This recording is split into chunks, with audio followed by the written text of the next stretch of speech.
In this episode of Pop Culture Weekly, it's all about M. Night Shyamalan's Servant on Apple TV+. Let's go! Welcome to Pop Culture Weekly with Kyle McMahon from iHeartRadio. Your pop culture news, views, reviews, and celebrity interviews on all the movies, TV, music, and pop culture you crave weekly. Here's Kyle McMahon.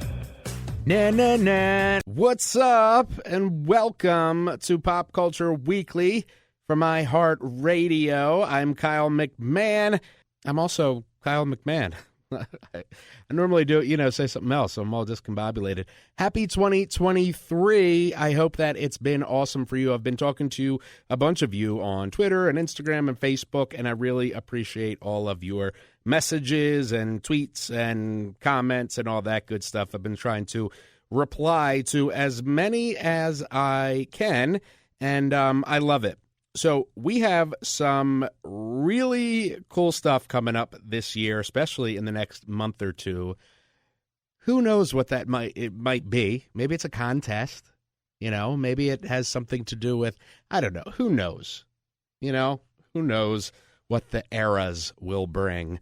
But in any event, today's episode is all about Servant on Apple TV+. That has been my favorite show on since it came out 4 seasons ago, 2019, and I'm obsessed with it. It is literally one of my top 3 favorite shows ever, up there with The X-Files and Lost, and it is incredible. This season, I got to watch the first few episodes, and it is, oh my God. The first episode is like completely action-packed. The second episode is like reminiscent of, say, Misery from Stephen King. The third episode introduces my two favorite characters so far, Bev and Bobby, and you'll get to them, and we'll get to them. But in any event, it's just so freaking awesome. I went to the premiere in New York the other day, which I'm excited to tell you about. I'll have those interviews out next week. This week, we have the in-studio interviews with the entire cast, including M. Night. Well, M. Night Shyamalan isn't in the cast, but he's the executive producer, and it's, his DNA is all over the show. So, of course, M. Night Shyamalan. We have Toby Kebbell. We have Lauren Ambrose. We have Nell Tiger Free. Sadly, Rupert Grint had a family emergency, so we will not be hearing from him today. However, I did talk to him on the red carpet, and I did talk to him at the premiere, so that my interview with Rupert will be out in next week's episode. So let's just get into it. I am so obsessed with the show, and season 4, it is the final season. Way back when at New York Comic-Con, they were talking, I believe they thought it would be 6 seasons, 60 episodes, or 7 seasons, something like that. Very quickly, though, in season 1, they realized, you know what? Let's make it tight. Let's make every second count. And let's do 4 seasons, 40 episodes. And I think they made the right decision. As much as I would love to live in this world of Servant, forever and ever, when the story naturally comes to an end, the story naturally comes to an end. So, don't force it and have it go on and on forever, and that's exactly what they're not doing. So as tough as it is for me to say, the end is coming, it is the right decision so it doesn't, ruin this incredibly perfect show that they have all made. So let's get right into the interviews, okay? We're just going to start right now with the cast of Servant. Lauren Ambrose, Toby Kebbell, Nell Tiger Free. Let's go.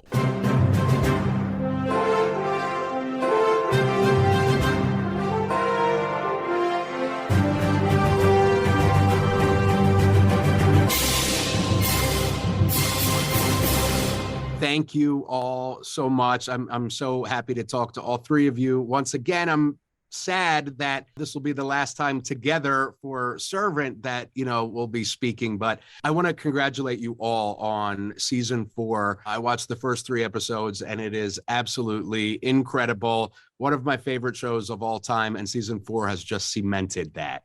Thank you, man. Thank you very much. Of course. And all of you have, built these characters and made me, want to live in some instances in this world. Not in many, but it's just this world building, which is incredible for me because it mostly takes place in the house. For you as actors, how is it, to come to the end of this now with this 4th and final season? It's a mix of emotions. It was stressful going in, thinking, oh man, how are we going to do this? And this can't really be the end. And we'd love to do a little bit more. And then, the kind of sadness at leaving everything. And then so actually a sense of relief to complete something, to answer the questions that we've all felt and hopefully the fans have been wondering about. So yeah. I mean, a true mix of emotion. And how about for you, Nell? Yeah, it was very bittersweet. I mean, at one point, on one hand, I was really proud of all of us and what we'd accomplished together and what we had created. And then there was this part of just deep sadness of saying goodbye. I'm very bad with goodbyes, full stop. And so saying goodbye to these people who've been my family for the past sort of 5 years was heart-wrenching for me. I mean, when they said cut on the final take, I was just in pieces. Poor Rupert was having to act opposite me. He was on camera and I was off camera for him, and I was just streaming tears. And I kept going, sorry, Ru, I'm sorry. He was like, it's fine. And then the 4 of us had this group hug, which is one of my favorite moments of my entire life. It was like we just hugged each other and we were like, we did it. We did the thing. And Lauren gave us all these rings that we all wear, and I still wear them. Which is beautiful. Yeah, no, I'm gonna cry, so move on. And how about for you, Lauren? Oh, obviously it's awful to have to know that we're not gonna go be together with these people who we've spent such an intense 4 years, including living and working in a bubble multiple times in order to make the show. I mean, it's a very intense couple years here for the entire world, but to be making a show in that was some unique challenges. God, I keep dreaming about the set. Actually, I keep thinking about it. I wake up and I think, oh gosh, they're probably sticking a forklift into it right now and pulling it apart, and and I know they were having a sale of some of the stuff from the set, and I thought, oh my god. So that's been driving me nuts because so much of that is the set, the clothes, everything. That's who the character is and who all of our characters are. So it is a wild thing to. Well, I guess it's what we all do with everything, but we just have to do it over and over again as actors. I actually think I'm going to go to the sale on, I think it starts tomorrow. I actually really do, because I'm I feel like, and just as a viewer, I'm I've kind of been attached to this world for 4 years. And I'm I want to go, what do you want to get? What do you want to get? I don't know, anything. Chandelier? Rupert's coat, one of you, something cool. Yeah, you know what I mean? Something awesome. I don't know. Something uniquely Servant, and I'm excited. So, but for you, from my understanding, it was mostly filmed in order, which is, a bit atypical. How is that for you guys as, not just actors, but as people, to come to that story in chronological order rather than, a typical filming setup? And Lauren, I'll start with you, just going backwards. Yeah, there were seasons where sometimes there were times where we would get all of the scripts, and that was pretty amazing. to say, okay, this is what we're doing, and look at it as a play, and look at the arc of where we were headed. Often in TV, things are happening so fast, and people think things are still being written while they're being filmed, and so we got to a lot of the time do have a sort of more global view of it, and that was that's very respectful of the all of the creative people, because people can craft things in a more long looking way, and so that was great. I always like that.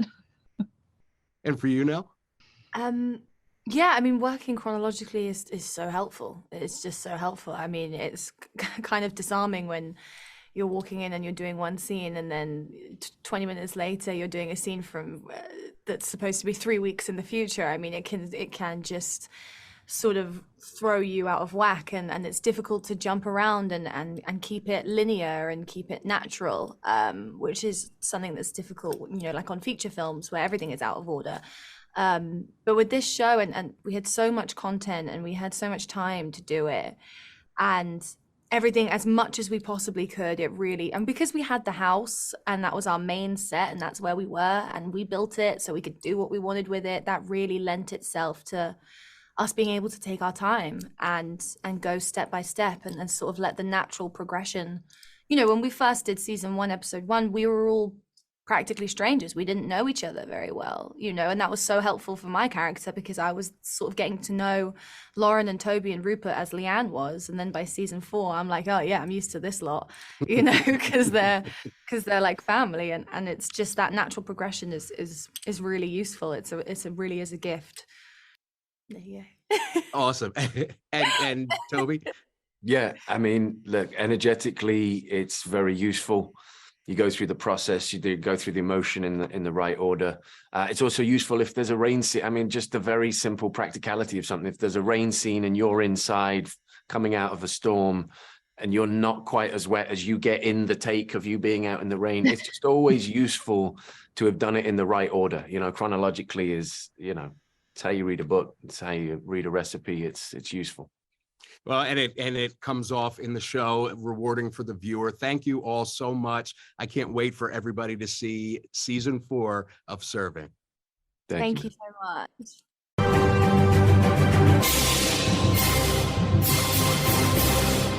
I'm so freaking obsessed with the show. You know that. I love this show. It is, oh my God, I just can't stop raving about it. It is... You just know when you connect with a show like that, and you just really fall in love with the characters and the writing and everything, the cinematography, the direction, the location, just everything about this I've just fallen in love with. It's such a good show. So let's get into my interview with the one and only M. Night Shyamalan.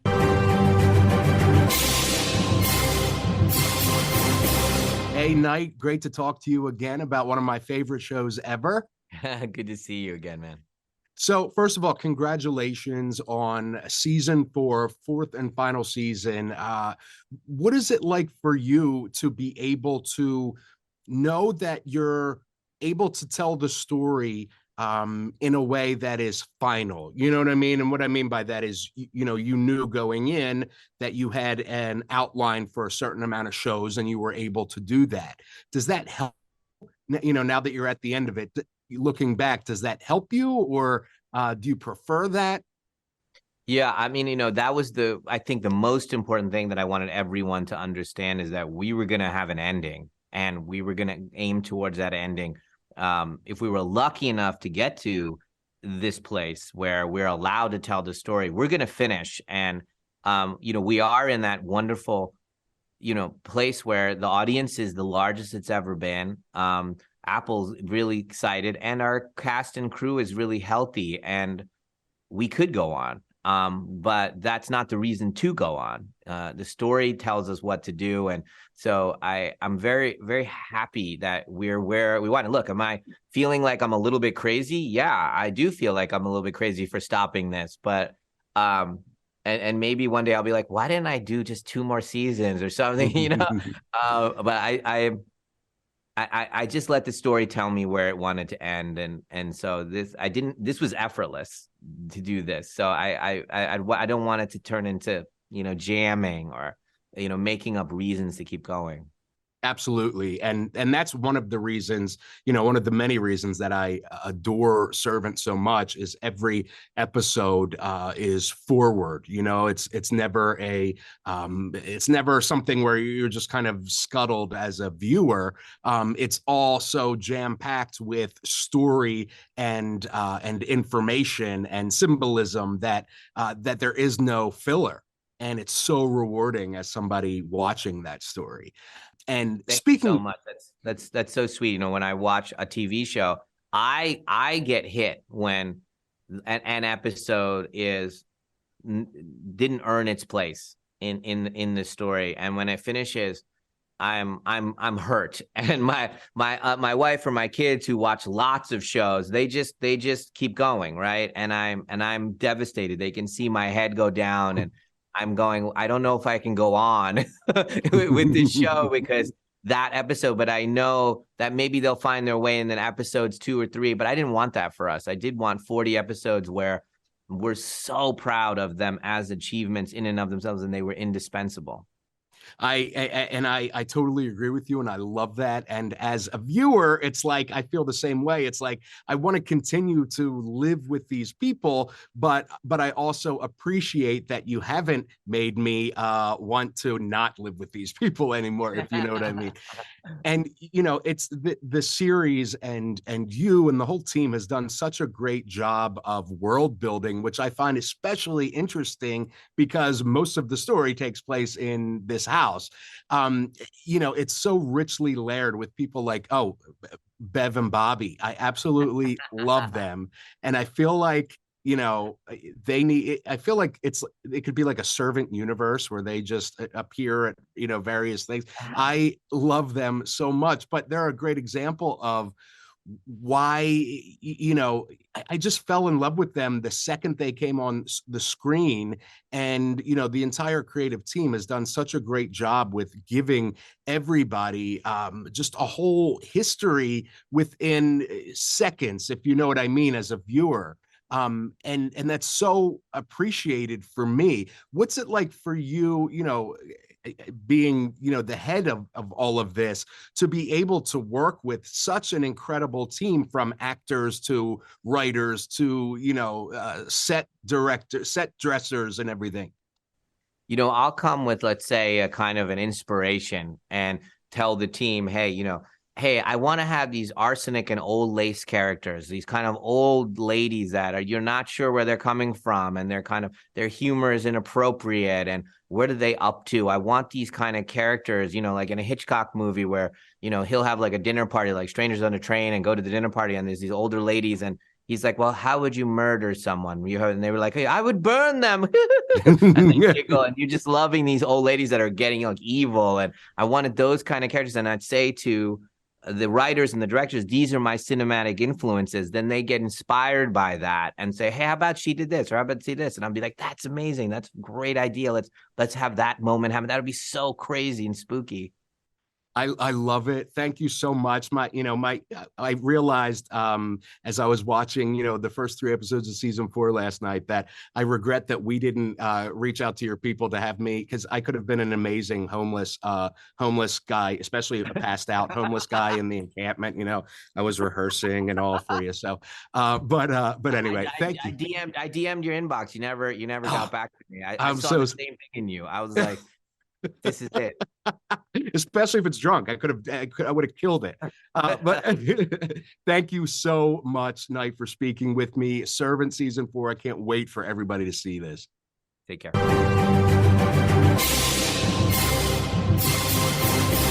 Love Knight. I call him that now, Knight. We're on a nickname basis now. My interview with Knight. This is, I believe, my 3rd or 4th interview with him. He is one of my favorite directors ever. He is a legendary director, and there is not any film, any project that he's done that I haven't absolutely loved. From his big breakthrough, The Sixth Sense, Unbreakable, Signs, The Village, Lady in the Water, The Happening, even The Last Airbender, which wasn't an original IP by, Knight. And then After Earth, The Visit, Split, Glass, Old, and soon to be Knock at the Cabin, as well as Servant. So anyway, I love Knight. Love M. Night Shyamalan, love Servant, love Apple TV+. Go and check out my review of Servant on the website, popcultureweekly.com. You can check out the review of that, see the red carpet footage. And next week, I'll have my interviews with the cast and M. Night himself from the premiere in New York City. I also have a very special guest next week.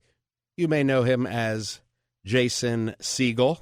He's in this new series on Apple TV Plus called Shrinking, which is so good. So we're going to talk all about that with Jason next week. So anyway, that's next week. All right, I will see you next week. Hit me up. Go to the website, popcultureweekly.com, and you can get all the latest information there. And, of course, on Twitter, please give the show a follow on, wherever you listen to your podcast, if you haven't yet. And please review it, especially if you're on Apple Podcasts. Giving a review there really, really helps discovery, helps the show get out there, and I will continue to love you for it and continue to randomly give out prizes if you do. So, all right, I love you. I'll see you next week. We out. Thank you for listening to Pop Culture Weekly. Hear all the latest at popcultureweekly.com. I'm combining a cappella with my favorite show, Servant.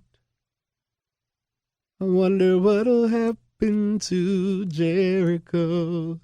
Jericho, is Nell a crazy witch? Or is she just a sexy bee? We'll find out. Yes, we will. On Servant, we'll find out. Yes, we will. On Servant, streaming on Apple TV Plus.